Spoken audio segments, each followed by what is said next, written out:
yang sangat indah sekali, Ibu. Salah satu surah favorit saya juga dalam Al-Quran. Itu sebabnya anak perempuan saya beri nama Maryam.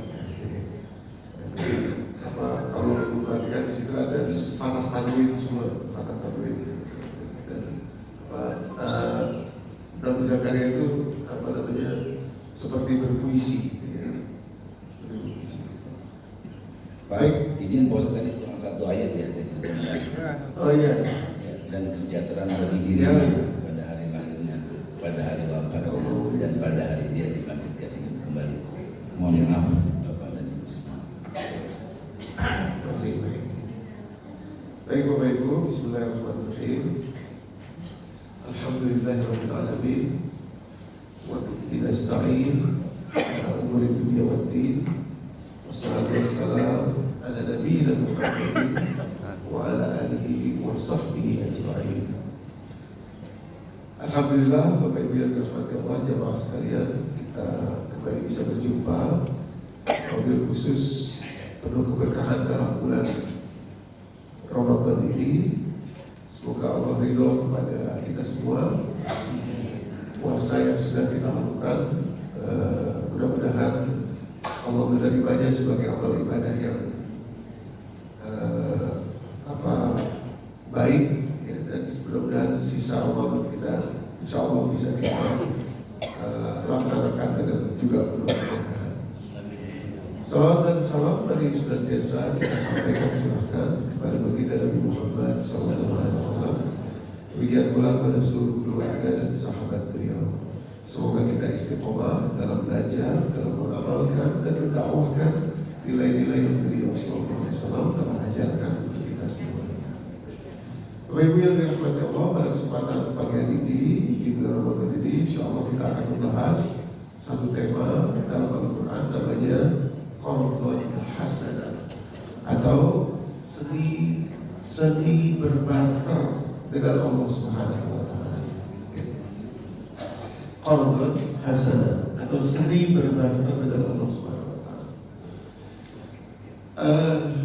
Saya mulai begitu,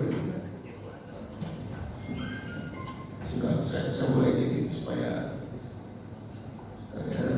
jadi dulu ya, sebelum mengerti gitu ya, saya keliru, saya kira Ramadan itu adalah bulan puasa ya. Sehingga dulu saya kira Ramadan itu bulan puasa, sehingga saya cukup puas dengan berpuasa, dan kalau ada waktu luang saya baca Quran. Karena saya kira Ramadan bulan puasa. Ternyata bukan. Ternyata Ramadan adalah bulan Al-Quran. Ini bedanya jauh sekali gitu ya. Kalimat Allah Auzubillahiminasyaitonirrajim, surat Al-Baqarah 185. Syahrul Ramadan, bulan Ramadan, nama Ramadan cuma disebut satu kali dalam seluruh isi Quran, cuma di ayat ini. Definisinya dari Allah, Ramadan itu adalah Syahrul Ramadan allazi unzila fihil Quran, bulan turunnya Quran. Titik, udah itu aja. Bulan turunnya Quran. Jadi nama dia bulan barokah, bulan penuh barokah, bulan puasa itu belakangan. Tapi dia satu, bulan turun Quran. Masih juga bicara tentang Quran di ayat ini. Ada 3 fungsi Quran ya, di ayat itu. Makanya saya tadi minta Bapak tulis ada 3 fungsi Quran di situ, di ayat itu secara spesifik, secara eksplisit, tersurat jelas 3 fungsi Quran. Yang pertama huda, linnas, petunjuk hidup bagi manusia. Yang kedua bayyinatin minal huda wa bayyinatin minal huda. Minal huda. Ini.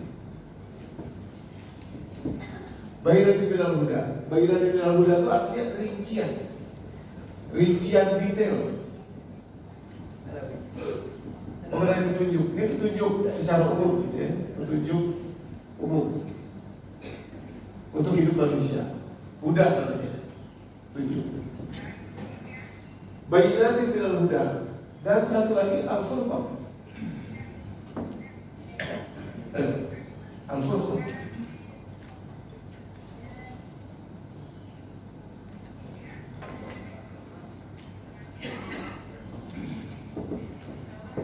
Furqan itu artinya pembeda. Nah, Allah bilang ada 3 fungsi Quran dalam Ramadan tadi, dalam ayat tadi. Syahrul Ramadan allazi unzila fihil Quran. Bulan Ramadan itu apa? Bulan turun Quran. Lalu Allah bilang ada 3 fungsi Quran.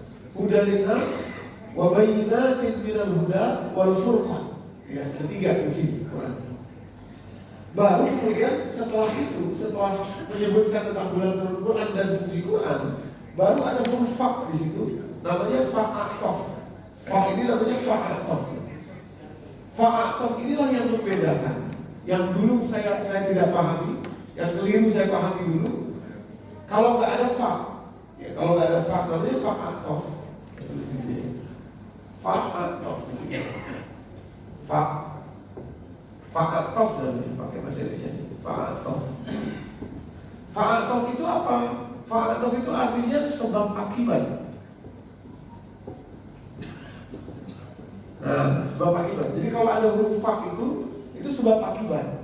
Jadi kalimat yang sebelumnya adalah sebab, kalimat sesudahnya adalah akibat. Kalau nggak ada huruf fa, misalkan kalimatnya begini ya, Syahrul Ramadan allazi unzila fihil Quran hudan linnas wa bayyinatin minal huda wal furqan. Man syahida minkum syahra falyasum. Gak ada fa-nya. Man syahida minkum syahra falyasum. Bulan Ramadan itu bulan turun Quran. Quran itu petunjuk, penjelasan petunjuk dan furqan. Kalau kamu jumpa bulan ini kamu puasa, gak ada fa-nya, maka berarti tidak ada hubungan antara puasa dan Ramadan dan Quran maksudnya. Tidak ada hubungan antara puasa Ramadan dan Quran. Seperti yang dulu saya pahami. Puasa, kalau ada waktu senggang baca Quran. Kenapa? Karena ini kan bulan puasa, banyakin baca Quran. Itu kalau nggak ada faknya. Seolah terpisah antara berpuasa di Ramadan dan Quran. Ya. Tapi karena ada faknya, maka dia jadi sebab akibat. Maksudnya begini, ini bulan Quran. Karena ini bulan Quran, kalau kamu jumpa bulan ini, kamu puasa. Jadi puasa itu adalah akibat dari turunnya Al-Quran di bulan ini. Gitu. Dulu saya pahami, salah saya memahaminya. Saya pikir Ramadan itu bulan puasa. Kalau ada waktu senggang, saya baca Quran. Saya sempatkan baca Quran. Itu pemahaman yang salah. Yang benarnya gimana? Ini bulan turun Quran, makanya disuruh puasa. Ya. Bisa dipahami? Ya. Baik. Kalau bisa kita tutup dengan doa. Salah. Ya, biar jangan terlalu tegang ya kayaknya. Jadi saya ulangi, dulu saya keliru, saya kira Ramadan itu bulan Ramadan, bulan puasa. Sehingga saya cukup puas dengan berpuasa, walaupun tidur, walaupun apa puasa ya, ini puasa. Terus kalau ada waktu saya baca Quran, banyakin baca Quran. Kenapa ini bulan puasa? Ternyata salah. Yang benar apa? Ini bulan Quran. Sebab bulan Quran itulah maka disuruh puasa. Ini bulan turun Quran. Nanti ada 3 fungsi Quran yang mesti kita dapatkan. 3 fungsi. Hudan linnas wa bayyinatin minal huda wal furqan. Caranya dapat gimana? Salah satunya biar cepat puasa. Puasanya wajib.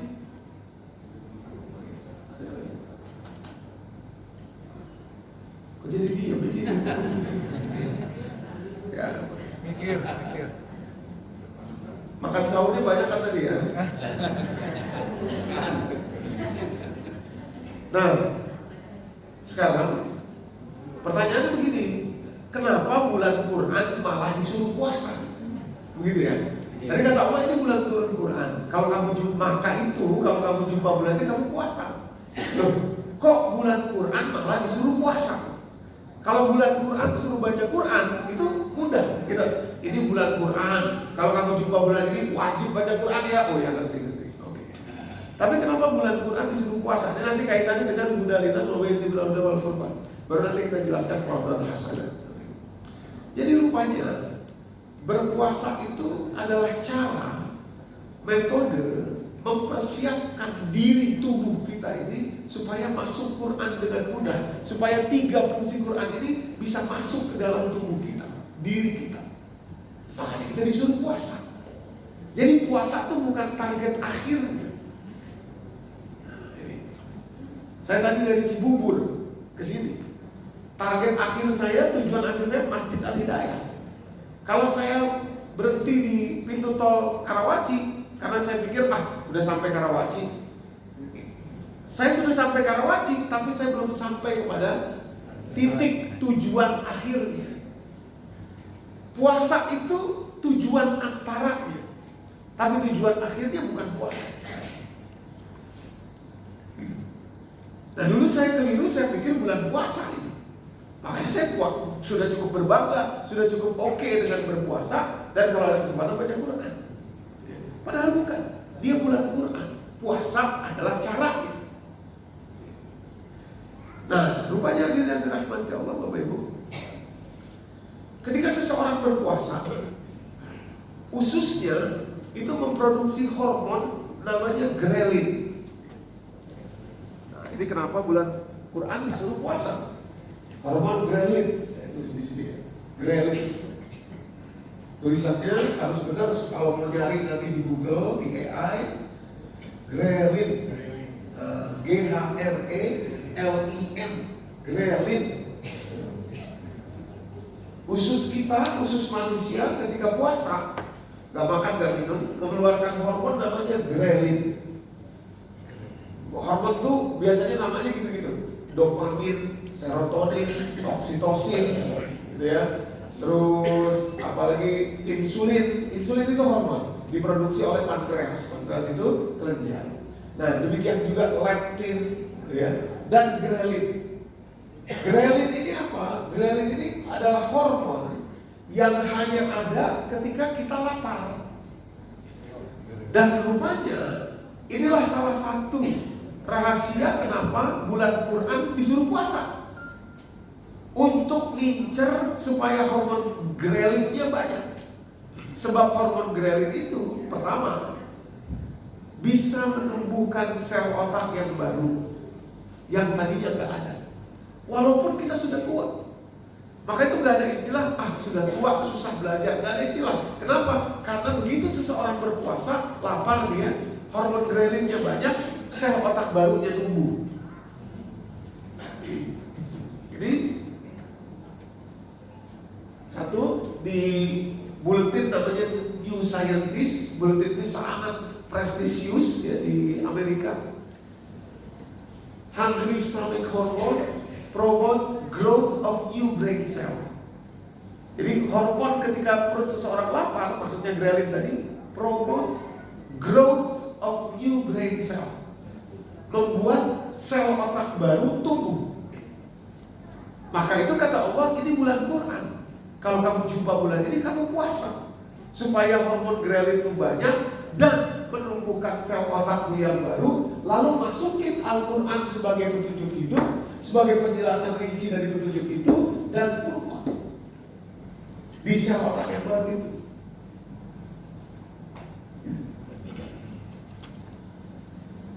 Halo? Bisa dipahami Bapak Ibu? Belum. Ya, jadi kata Allah begini, Syahrul Ramadan allazi unzila fihil Quran. Bulan Ramadan itu bulan turun Quran. Quran itu banyak, maksudnya banyak itu gini. Quran itu banyak fungsinya. Ada fungsi untuk dibaca dengan indah, ada fungsi untuk dibaca dengan benar, gitu ya. Ada fungsi untuk dibanggakan, Al-Quran itu macam-macam. Tapi fungsi yang Allah minta di Ramadan ini 3. Jadi petunjuk hidup, jadi penjelasan detail petunjuk itu, detail petunjuknya, dan Furqan. Supaya kamu dapat 3 ini. 3 ini kamu dapat. Makanya kamu puasa kalau jumpa bulan ini. Faman syahidah minkum syahra falyasum. Sebab apa? Sebab puasa, perutmu yang kosong itu menghasilkan hormon grelin. Hormon grelin itu adalah kesempatan besar. Karena adanya hormon grelin, artinya sel otak barumu tumbuh. Masukin Quran. Quran. Gitu. Jadi kalau Quran hanya dibaca, fungsi bacanya, fungsi baca tajwidnya, fungsi baca indahnya, dapat nggak? Budal nasnya? Tidak dapat. Pahalanya dapat, tapi petunjuknya nggak dapat. Kenapa? Ya sederhana aja, kita nggak ngerti dia bilang apa. Budal nas, wabainatu minal huda dan furqan.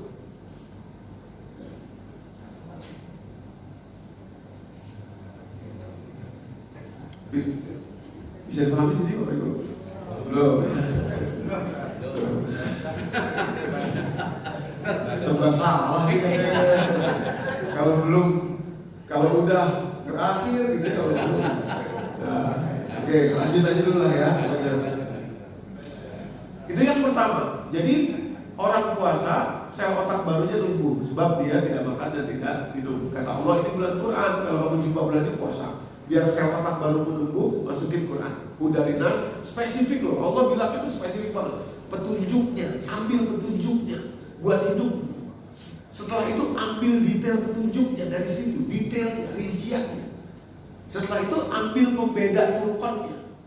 Jadi itu detail banget, mintanya Allah tuh detail banget. Satu itu. Yang kedua, hormon grelin ini. Grelin tadi, masih di grelin ya, hormon grelin tadi rupanya bisa membuat bagian otak kecil di otak belakang kita, otak kecil kita namanya cerebellum, otak kecil ini cerebellum. Kalau otak besar namanya cerebrum. Ini otak yang besar ini sebetulnya tidak secanggih otak yang belakang ini. Ya, ini yang dahsyat itu yang belakang ini. Ya. Di dalam bagian otak belakang itu ada bagian otak kecil lagi namanya hippocampus. Hippo itu sendiri artinya kecil, hyper itu besar. Kalau hippo itu kecil, hippocampus. Ya. Apa bagian otak hippocampus ini? Gak usah dipusingin istilahnya, gak usah diingat-ingat, ini gak akan keluar di ujian juga. Gak ada ujiannya juga nih.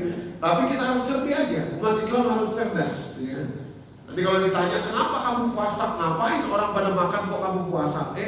Anda belum tahu puasa itu luar biasa manfaatnya, gitu kan? Nah, jelasin, jelasin. Silahkan cari di AI, silahkan cari di Google. Gitu ya. Makanya AI itu masuk Islam gitu ya. Sebab dia tahu gitu. Tahu dia masuk Islam ke AI. Nah, bagian otak hippocampus itu terbuka jadi sehat karena hormon grelin. Dan apa fungsinya bagian otak hippocampus ini? Ya.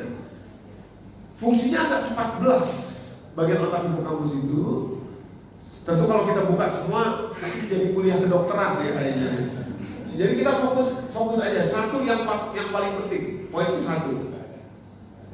Yakni hippocampus ini bisa mengubah short term memori jangka pendek itu bisa berubah jadi long term memory, jadi memori jangka panjang. Sederhananya, apapun yang Anda masukkan ke otak Anda saat berpuasa itu akan tersimpan lama dibandingkan ketika Anda tidak puasa. Sebab apa? Sebab hippocampusnya kebuka. Dari mana? Dari hormon grelin waktu kita tidak makan dan tidak minum. Jadi hati-hati juga nih kalau kita masukin yang receh-receh, keluar juga kesimpan lama juga tuh yang receh-receh. Makanya kita harus hati-hati juga. Di sini saya jelaskan aja lah secara terbuka aja. Banyak orang itu curhat ke saya mengenai ya anak-anak zaman sekarang banyak fenomena suka sesama jenis gitu ya. Banyak faktornya memang, banyak faktornya. Tapi ada satu faktor yang mungkin miss dari kita. Faktor apa itu? Saya punya hipotesis begini. Anak-anak yang sekarang usia 20, usia 25, usia 17, anak-anak muda lah sekarang. Dulu 15 tahun yang lalu waktu mereka usia 3 tahun atau usia 4 tahun, mereka diajarin puasa oleh orang tuanya. Ayo puasa. Mereka belum ngerti apa-apa, mereka ikut puasa. Karena mereka masih anak kecil, anatomi tubuhnya masih berfungsi dengan bagus, fisiologisnya bagus. Begitu puasa, tentu hormon grelingnya banyak. Sel otak barunya numbuh, hipokampusnya kebuka. Sayangnya, yang masuk kepada mereka saat itu di televisi-televisi, di acara-acara TV, itu yang sangat tenar waktu itu adalah seorang yang memang suka sama jenis. Kita sebut aja namanya Olga, sudah meninggal. Itu fenomenal sekali. Dari orang miskin jadi orang kaya, punya uang puluhan miliar, beli rumah sekian. Wah, jadi di mana-mana ada dia, di mana-mana ada dia. Laku keras. Masuk message, pesan di alam bawah sadar, namanya subliminal message, bahwa oh, boleh tuh suka sesama jenis, bahkan hebat jadinya, keren, masuk TV, gaya hidup baru, dapat duit banyak, langsung bisa ini, langsung disukain orang, bla bla bla bla bla. Subliminal message tersimpan lama.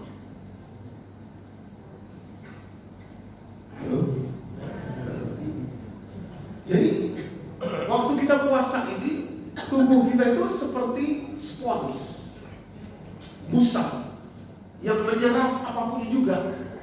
Kalau dia dikasih minyak kotor, dia serap. Kalau dia dikasih air bersih yang jernih, dia serap. Dengan kekuatan yang luar biasa. Sebab ada hormon grelin tadi. Nah, kata Allah, ini bulan Al-Quran. Kalau kamu jumpa bulan ini, puasa supaya bisa masuk Quran. Huda linnas wa bayyinatin minal huda wal furqan. Nah, saya nggak menceritakan tentang penelitian Dr. Yusnuri Koksumi yang bisa dari puasa itu sel bisa bersih dan lain sebagainya, karena memang kita fokusnya hanya kepada ini saja. Jadi hormon grelin itu sebabnya Allah bilang ini bulan Al-Quran, kalau kamu jumpa bulan ini kamu puasa. Oke? Nah, sekarang kita kembali ke ayatnya. Ada 3 fungsi Quran yang secara spesifik, secara detail benar Allah minta. Pertama, huda linnas, petunjuk hidup secara umum. Lalu wabayyinatin minal huda, penjelasan rinci mengenai petunjuk itu, dan furqan dan pembeda. Bapak Ibu yang dirahmati Allah, pagi ini saya pengen kasih 1 dan 2, gitu ya, supaya setidak-tidaknya Ramadan ini kita sudah punya huda linnas dan bayyinatin minal huda. Kalau lanjut baca Quran tanpa paham, silahkan dapat pahala. Tapi ngaji seperti ini harusnya bisa memberikan bayyinatin minal huda, penjelasan rinci mengenai petunjuk itu. Ya.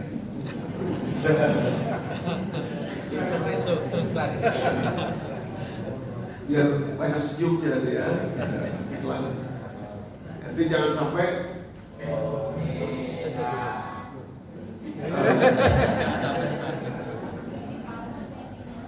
stres. Jangan sampai nanti menghadap Allah ditanya begini, kamu sudah berapa kali Ramadan selama hidupmu? Oh, sudah 60 kali.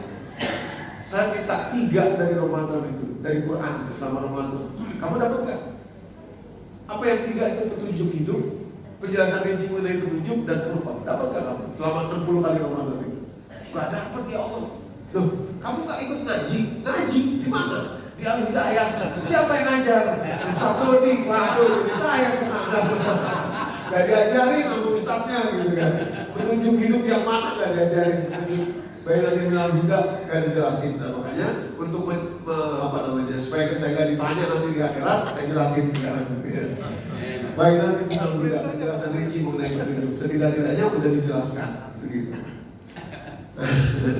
Salah satu yang menarik dalam Al-Quran, Bapak Ibu, memang rincian detailnya itu. Ya, jadi gini, kalau petunjuk secara umum, huda linnas, misalkan Quran surat kedua ayat 201, ini petunjuk umum. Quran surat kedua ayat 201. Ya. Wa minan nasi may yaqulu rabbana atina fid dunya hasanah wa fil akhirati hasanah wa qina adzabannar. Kita udah hafal kalimat. Ya, Ya Allah, berikanlah saya hidup di dunia yang hasanah dan berikanlah saya hidup di akhirat yang hasanah. Ini petunjuk secara umum. Gitu. Pengen dunianya baik, pengen akhiratnya baik, gitu kan ya? Nah, kita tulis dulu supaya kita tahu formulanya. Dunianya hasanah dan akhiratnya hasanah.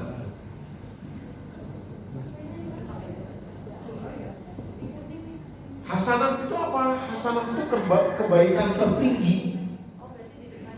Ya. Hasanat itu kebaikan tertinggi. Nah, ini secara umum. Kata Allah, dalam Ramadan ini Anda mestinya dapat 3. Dapat petunjuk secara umumnya. Terus ada rincian petunjuknya, rincian detailnya. Baru kemudian silahkan Anda bedakan dengan sistem yang lain. Silahkan Anda bedakan dengan metode-metode yang lain, dengan ajaran yang lain. Itu namanya furqan. Lihat betapa hebatnya Quran, kira-kira begitu. Itu namanya furqan. Nah, yang jarang dibahas itu poin kedua. Bayyinatin minal huda. Penjelasan rincinya gimana supaya dapat ini, supaya dapat dunia hasanah, akhirat hasanah. Gimana caranya ini? Nah, inilah yang akan kita bahas. Salah satunya ada yang namanya qardun hasanah. Di penjelasan rinci supaya dapat ini qardun hasanah.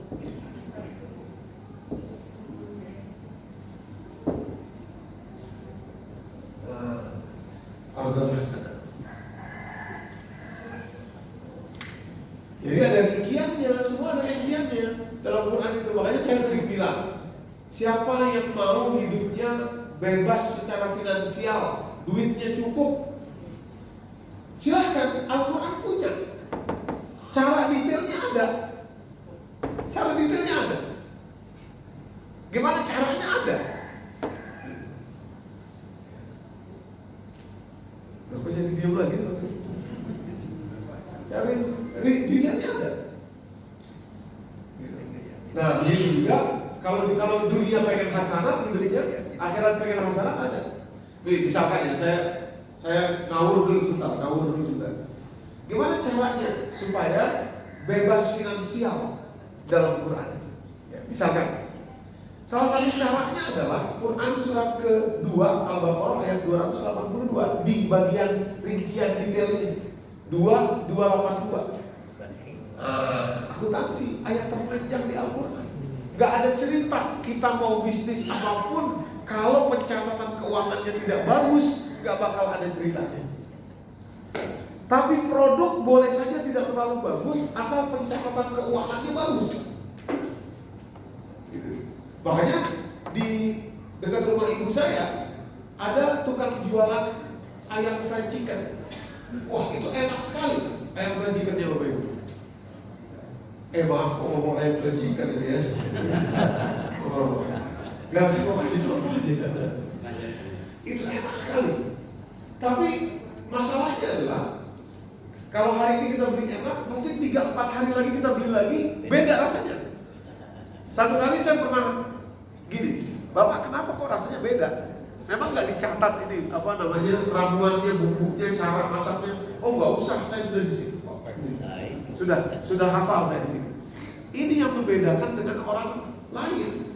Ada orang bikin ayam goreng di kampungnya sana, di Kentucky, nama kampungnya. Kentucky itu kampung Bapak Ibu. Kampung itu dulu. Sekarang sudah jadi kota aja. Dulu di kampung itu Kentucky, dia jual ayam di situ, ayam goreng.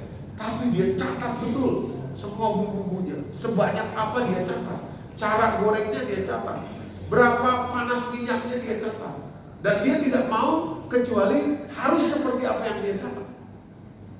Karena itulah dia berhasil jualan dari kampung dia di Kentucky sana sampai ke kampung saya di ujung Indonesia di Melabung sana Bapak Ibu, di Aceh.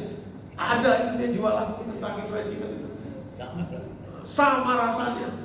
Dan ironisnya penuh, yang beli banyak. Alasannya kenapa? Dicatat.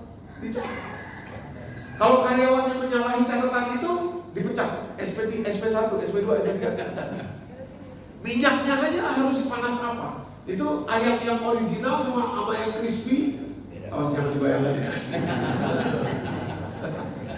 Itu beda perlakuannya.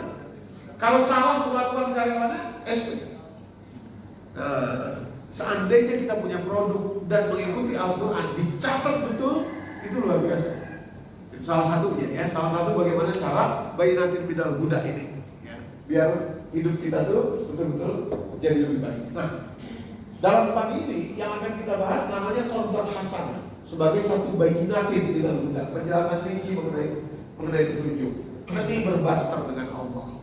Nah, apa saja dia? Jadi begini Bapak Ibu. Nah, saya gini, kadang-kadang ya, kadang-kadang itu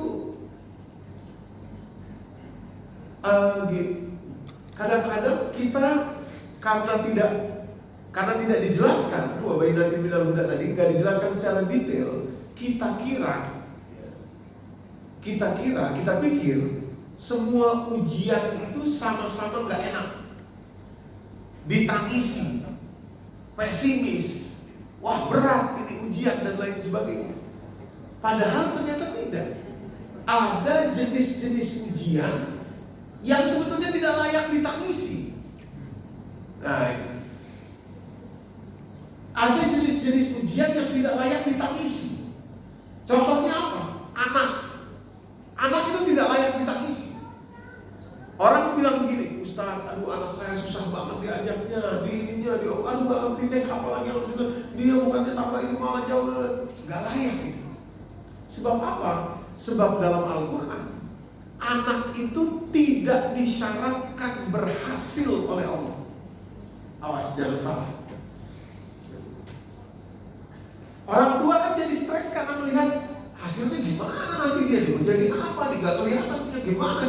Tidak disyaratkan keberhasilan di dalam Al-Quran anak itu. Jadi salah kita kalau kita jadi pesimis, jadi cemas, jadi karena melihat hasilnya kok belum ada. Apalagi yang salah.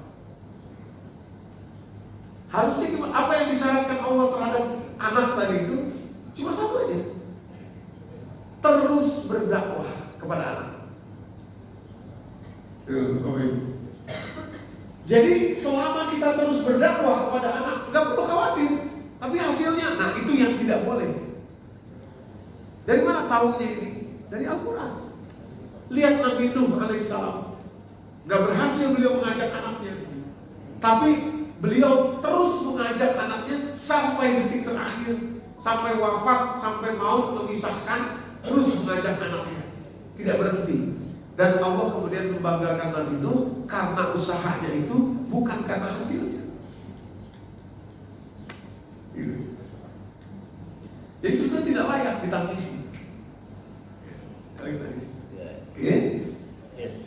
Nah, dalam hal itu juga ada jenis-jenis dalam waktu hidup kita ini, ada jenis-jenis yang Allah bisa bayar ke kita. Bayar ini saya pakai istilah bayar ini supaya mudah.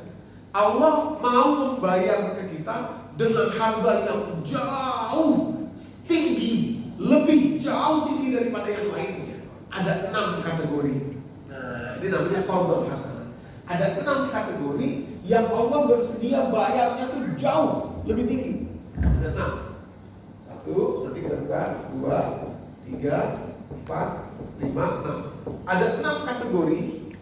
Kalau kita berhasil melakukannya dalam hidup kita, itu dibayar Allah jauh lebih banyak daripada yang lainnya. Ya. Ini kira-kira seperti seorang kolektor yang suka dengan koleksi tertentu, barang-barang tertentu. Saya pernah ada cerita orang punya mobil VW kodok. Itu mobil VW kodok sudah nongkrong bertahun-tahun gak pernah hidup di garasinya. Udah jadi besi tua. Tiba-tiba ada kolektor. Kolektor ini suka dengan itu. Dia bilang, saya bayarin nih Pak. Berapa Bapak minta? Terus dia bilang gini, gak usah deh Pak, nanti aja saya pengen benerin juga. Enggak, udah berapa yang Bapak minta? Akhirnya dibayar dengan harga mobil baru sekian ratus juta. Padahal itu besi tua, mesinnya nggak hidup, Apanya juga nggak jalan, udah tahunan cuma duduk aja mobil di situ, semua udah rusak. Tapi bersedia dibayar oleh seorang kolektor, alasannya satu, karena kolektor itu suka. Oke? Nah, dalam hidup kita ada 6 yang Allah suka, melebihi yang lainnya. Kalau kita berhasil menjadikan atau membuat yang 6 ini bayarannya tinggi sekali. Bayaran tinggi sekali. Nah, istilahnya dalam Al-Quran qardon. Ya, qardon. Sebelum masuk ke yang 6 itu, sayang sekali memang dalam terjemahan Al-Quran kita, hampir seluruh cetakan terjemahan, qardon itu diartikan pinjaman. Ya, itu sayang, menurut saya sayang sekali. Dan itu harus direvisi. Ya. Sebab memang terjemahan Al-Quran bahasa Indonesia ini terus terang masih mengacu kepada terjemahan tahun 1959. Banyak mufrodat atau kosakata yang sudah harusnya terupdate. Salah satunya qardon ini. Kalau di Al-Quran, kalau di terjemahan Al-Quran diartikan pinjaman ini. Diambil dari sulasi mujarad namanya, kata yang tersusun dari tiga huruf, qaf, ra, dan do, gitu ya.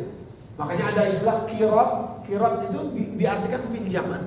Padahal sebetulnya pinjaman dalam hal ini agak keliru. Sebab apa?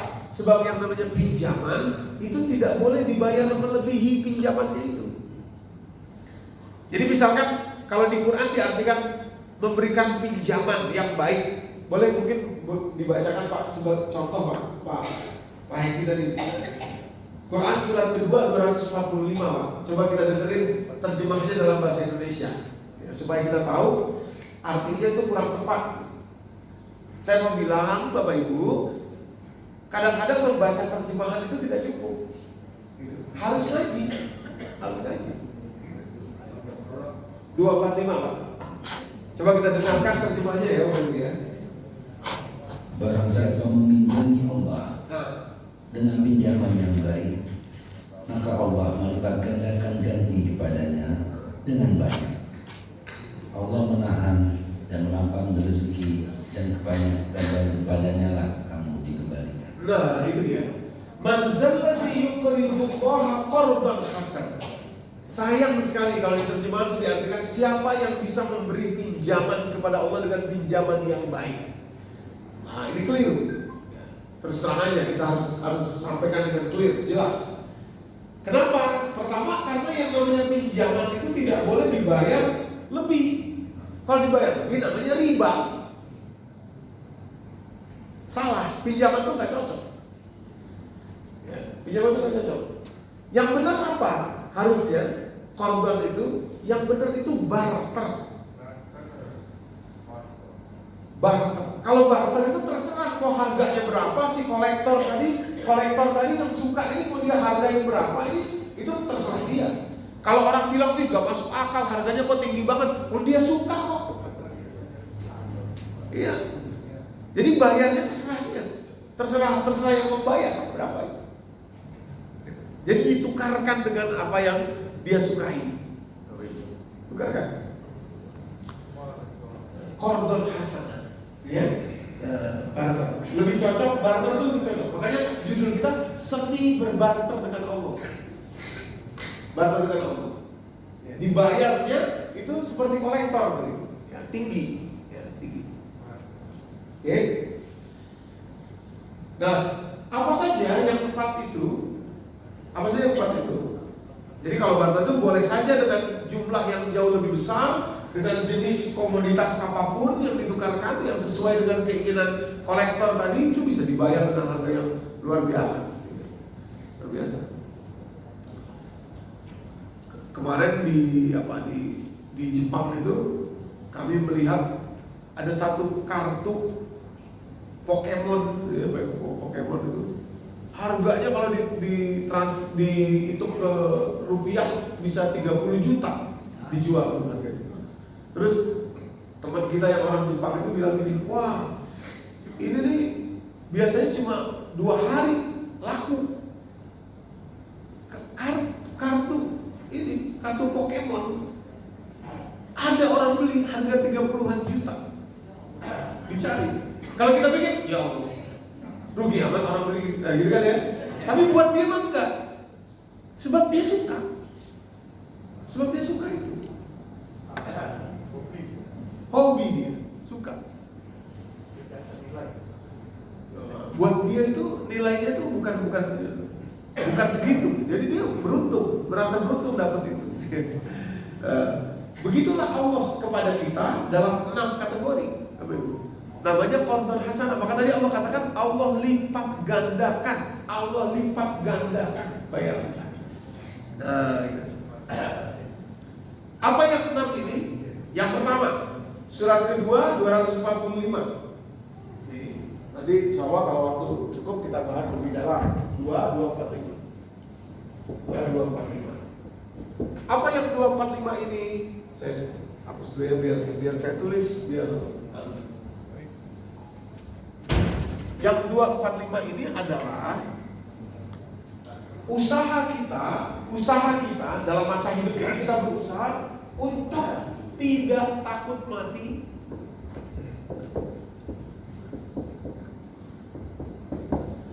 bahkan rindu kematian.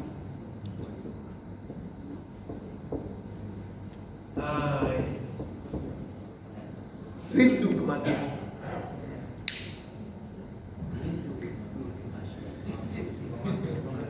Rindu kematian. Nah, ini nggak mudah. Itu dia, makanya tidak mudah loh. Kenapa dia dirindukan? Apa yang makanya mengubah isi itu kan tidak mudah. Kok bisa rindu kematian? Makanya butuh usaha. Allah tahu itu tidak mudah.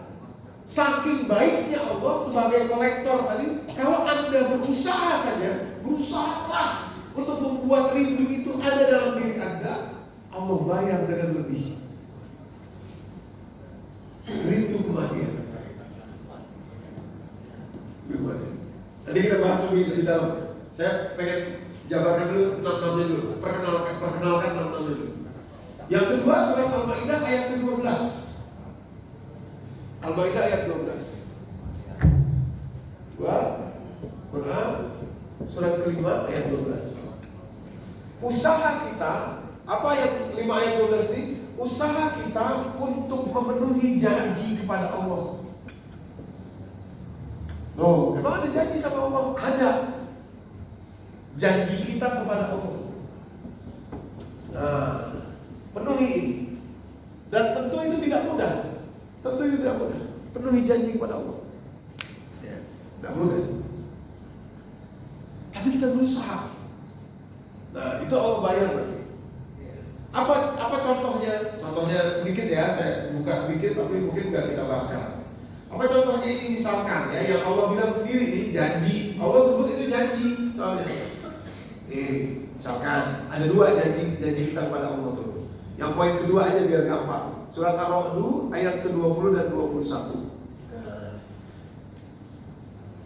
Boleh mungkin minta bantuan Pak Hengki dibacakan terjemahnya Pak biar dengar semua. Kalau di sini baca kecil ya jadi. Bismillah. Yaitu orang yang memenuhi janji Allah dan tidak melanggar perjanjian. Nah, apa-apa saja maksudnya? Ayat berikutnya Pak.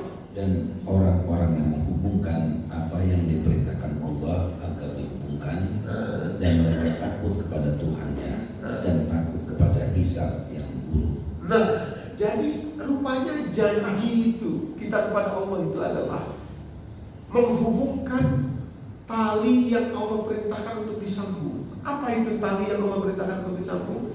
Ada 2. Yang pertama ke atas orang tua, karena kita tidak minta mau dapat orang tua yang mana, Allah yang kasih. Yang kedua adik kakak, kiri kanan adik kakak. Itu kita tidak minta, Allah yang beri.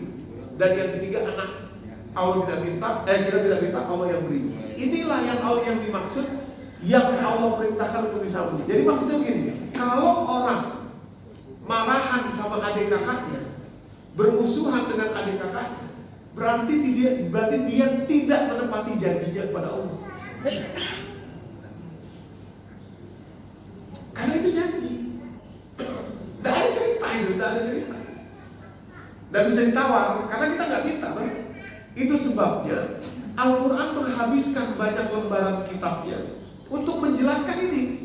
Mana dia? Surat 12, surat Yusuf. Coba lihat Nabi Yusuf diperlakukan seperti apa oleh abang-abangnya. Dibunuh oleh abang-abangnya. Cuma belum qadarullah, belum wafat aja beliau.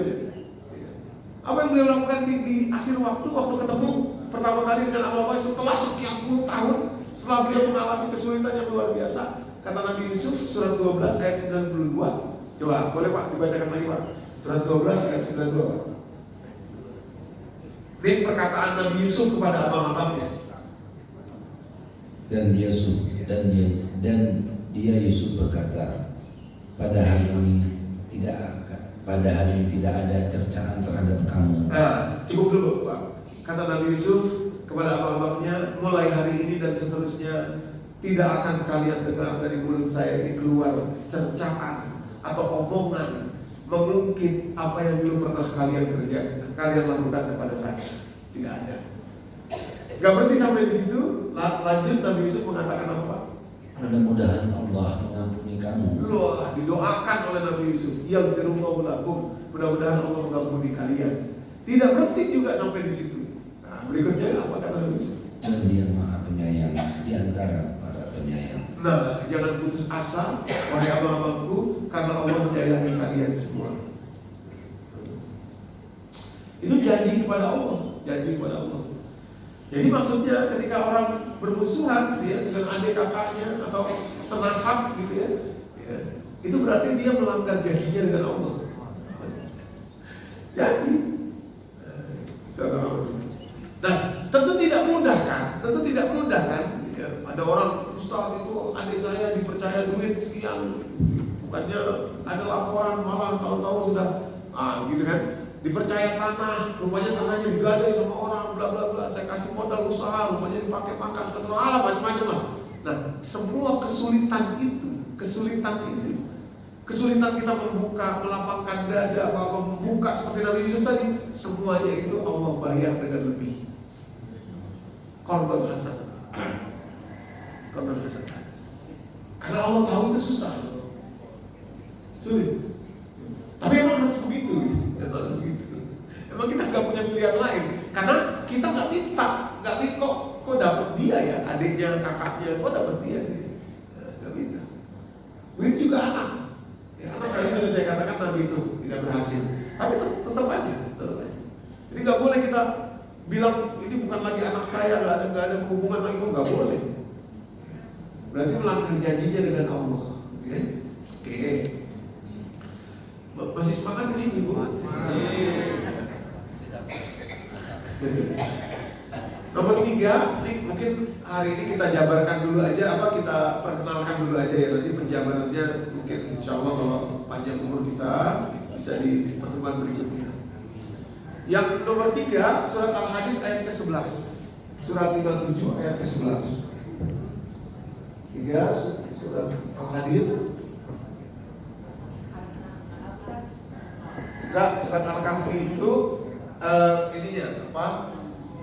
definisinya. Surat Al-Kahfi itu definisinya.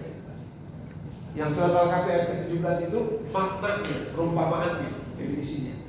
Nah, surat Al-Hadid ayat ke-11, apa surat Al-Hadid ayat ke-11? Infak yang kita keluarkan di waktu belum ada kesuksesan. Kalau orang sudah punya duit, infak sekian ratus juta, infak apa, beda nilainya dengan waktu dia infak di waktu sulit. Makanya tadi saya katakan ada jenis-jenis ujian yang sebetulnya gak layak kita tangisi. Misalkan, Ustaz, lagi gak punya duit saya, tega ditipu sama adik saya, diambil uang saya.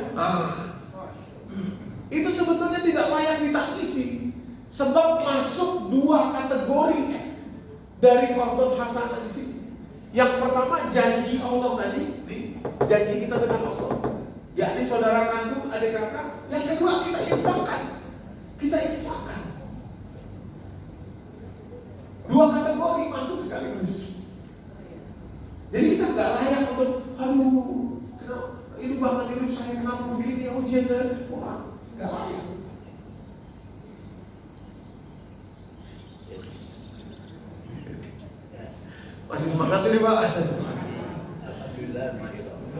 Banyak diamnya kayaknya ya. Mungkin belum makan dari pagi ya. Kopi. Ya.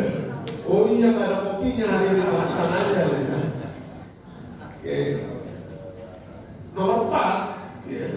Nomor 4. Surat Al-Hadid ayat ke-18. Al-Hadid ayat 18. Nomor 4. Sama-sama surat Al-Hadid ayat 18 sekarang.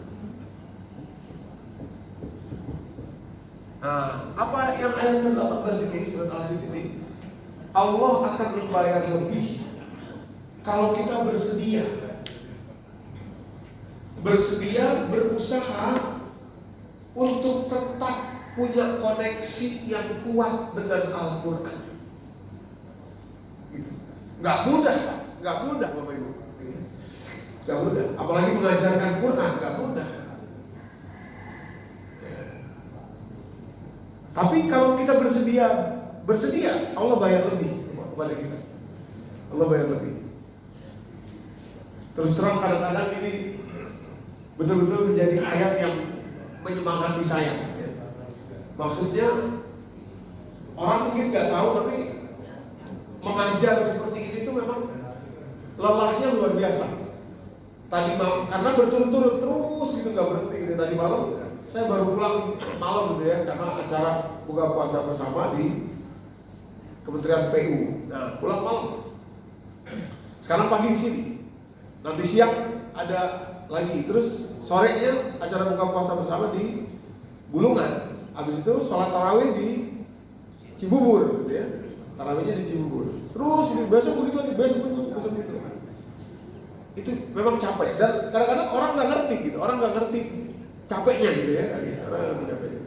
Nah, cuma kalau kita bisa ikhlas gitu, ridho dalam hal apapun yang berkaitan dengan Quran itu tadi, maka bayarannya lebih dari Allah.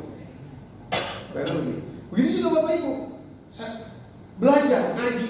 Kalau belajar ngaji istiqomah, datang ngaji, di mana ngaji, susah tuh. Menyisihkan waktu, belajar, mencatatnya, mengingatnya, mengulangnya dan lain sebagainya. Tapi ketahuilah, dibayar lebih oleh Allah. Semua kesulitan. Apa Pak? Semuanya. Bayarannya semuanya. Umur panjang ya. Ya. Umur panjang Umur panjang kalau seperti Pak Hasni ikut ngaji terus bagus. Kalau umur panjang tidak ngaji, lebih bagus pendek aja lah. Yang bagus itu panjang dan bermanfaat. Itu yang paling bagus. Oke. Nomor 5, At-Taghabun surat 64 ayat 17. At-Taghabun ayat 17. Quran surat 64 At-Taghabun ayat 17. Nah, apa ini? Kalau kita berhasil menghilangkan, mengurangi pelit dan kikirnya kita, sebagai manusia, gitu ya. Maksudnya kepada orang lain kan tentu saja, pelit dan kikir, itu Allah bayar dengan lebih. Allah bayar dengan lebih. Pelit dan kikir, termasuk yang paling utama pelit dan kikir itu adalah dalam hal memaafkan. Dalam hal minta maaf, memaafkan, itu sifat pelit tuh. Orang nggak pernah mau minta maaf itu karena dia pelit, kikir. Orang nggak pernah mau memaafkan karena dia kikir, pelit dia. Sebetulnya yang dia beri kadang-kadang itu adalah untuk dirinya, biar dia terkenal, biar dia bagus tuh, karena dia pelit, kikir dia sebetulnya. Nah, ini kalau kita berhasil membersihkan sifat itu, tentu saja tidak mudah. Itu bayarannya besar dari Allah. Besar.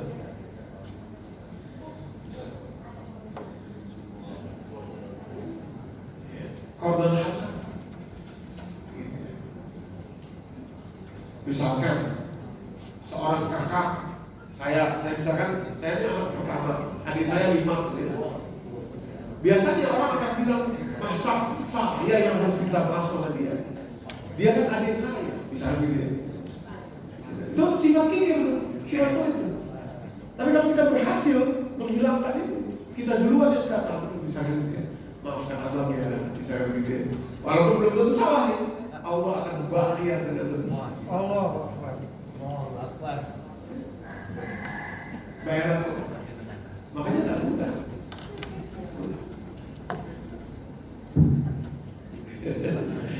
Ya.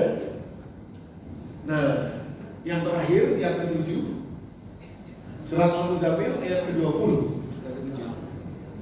Yang ke-6 maksudnya, yang ke-6. Surat Al-Muzammil, suratnya surat 73 ayat 20. Ayat terakhir dari surat Al-Muzammil. Apa dia? Kesulitan yang rela kita lakukan demi menikmati sholat tahajud setiap malam sampai mati. Menikmati. Ada kalimat menikmatinya, itu yang penting. Menikmati sholat tahajud setiap malam sampai wafat. Sampai wafat. Itu luar biasa. Allah berikan bayaran yang jauh lebih besar daripada yang lainnya. Menikmati ya, bukan sekedar saja, tapi menikmati. Ada koneksinya kepada Allah, gitu ya. Ada koneksinya. Nah, makanya nanti kita harus jabarkan satu persatu dengan lebih detail, ya, karena tidak bisa hanya sekedar melakukan saja, tapi di dalamnya sini. Karena semua ini pekerjaan hati, semua ini pekerjaan hati. Coba deh perhatikan. Nomor 1, berusaha untuk tidak takut mati dan rindu kematian karena kembali kepada Allah. Di mana dia? Di hati. Di sini. Dari pikiran ke hati, dari pikiran ke hati.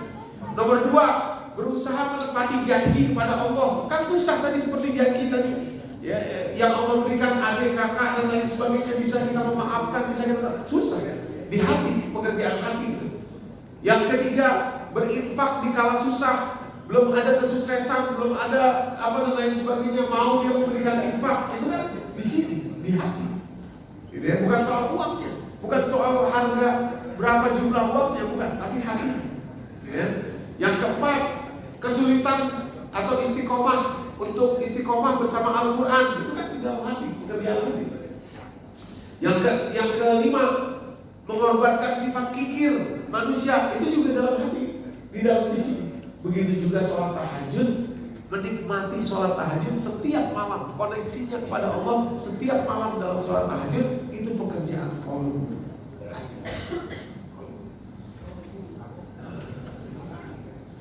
Rindu kembali kepada Allah. Makanya kalau kita sudah tahu ini nanti, bangun jam 3 nih kita misalkan ke toilet gitu ya.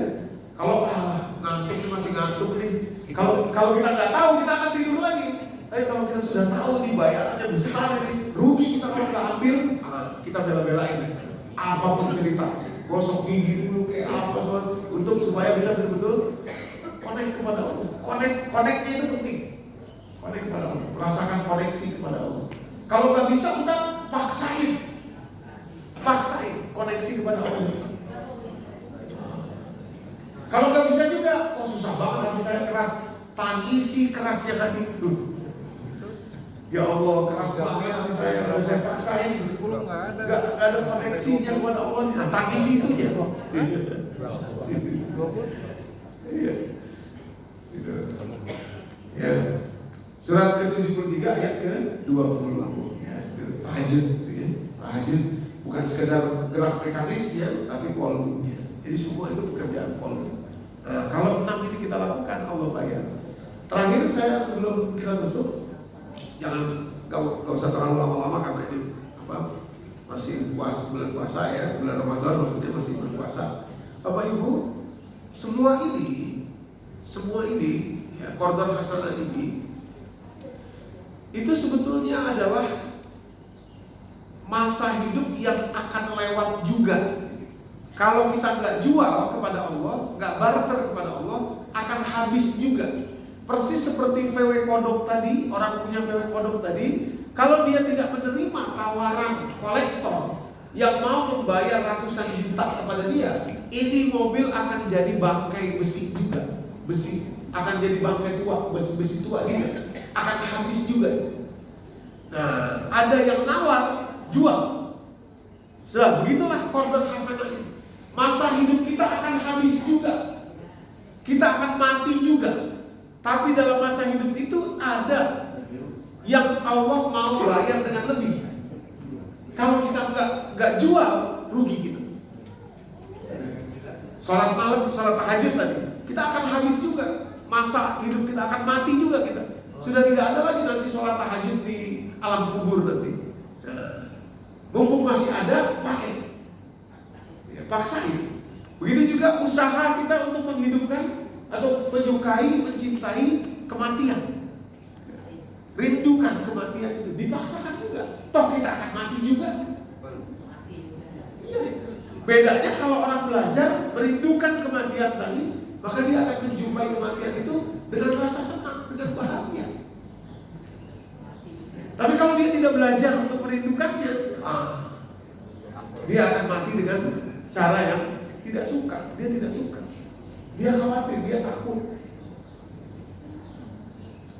Jadi sebetulnya rugi kita kalau kita tidak melakukan yang nanti pada masanya. Karena toh kita akan mati juga. Inilah kurang lebih, ya mungkin sampai sini dulu aja. Inilah kurang lebih namanya bayyinatin minal huda. Penjelasan rinci mengenai petunjuk, rinci, detail. Ada penjelasan apa saja. Caranya bagaimana ada. Apa yang harus dimulai, apa yang harus dijaga, ada semuanya.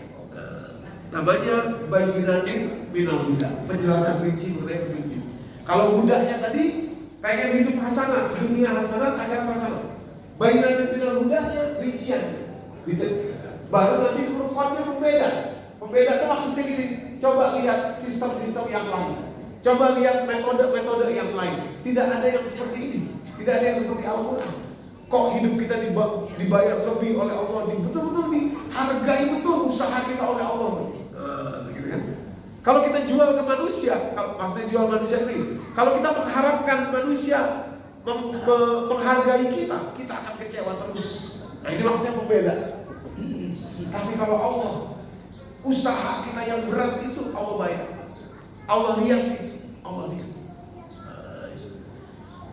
Jadi Buddha umum, bayyinatin minal huda, detail pembedanya kita saksikan bedanya dengan yang lain. Kalau manusia, Bapak Ibu ya, Anda kerja di sebuah perusahaan, puluhan tahun Anda mengabdi di sana, nanti begitu selesai, apa yang Anda dapat? Paling cuma pesangon pensiun. Harganya seberapa? Nggak ada. Padahal puluhan tahun sudah habis masa hidup kita di sana. Nah, kalau Allah tidak, itu maksudnya furqan gitu. Allah tidak. Sedikit kesulitan kita dibayar. Banyak tambah gede bayarannya. Tiap hari dilakukan tambah bayar terus, dibayar terus oleh Allah. Dengan bayaran yang berlipat-lipat. Itu namanya furqan. Mengetahui perbedaan itu namanya furqan.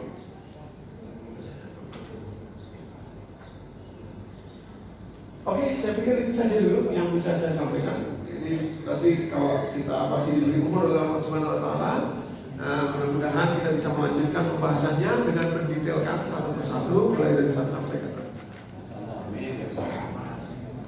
Baik, silakan kalau ada yang mau bertanya atau